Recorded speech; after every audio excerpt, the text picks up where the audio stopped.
Welcome to another video. In this video we will learn about chronic obstructive pulmonary disease. Let's begin. What is chronic obstructive pulmonary disease?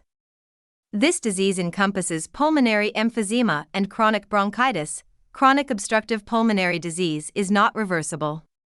Now the question is, what is pulmonary emphysema?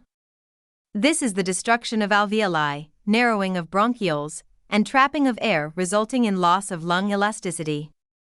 The contributing factors include the following: cigarette smoking or passive smoke inhalation, advanced age, exposure to air pollution, alpha-antitrypsin deficiency, and occupational dust and chemical exposure. Note that alpha-antitrypsin deficiency is the inability to break down pollutants.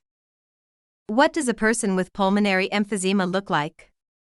They will present with dyspnea with productive cough, difficult exhalation, use of pursed lip breathing, wheezing, crackles, barrel chest, shallow and rapid respirations. Just think respiratory signs basically.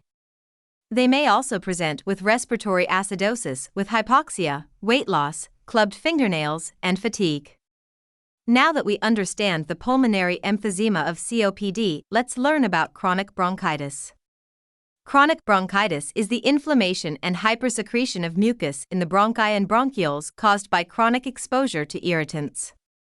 The contributing factors include cigarette smoking, which is the main factor, and exposure to air pollution. The signs and symptoms of chronic bronchitis include a productive cough, thick, tenacious sputum, hypoxemia, and respiratory acidosis. That's it for this video. In the next video we will go over diagnostic procedures for COPD and more. Thanks for watching.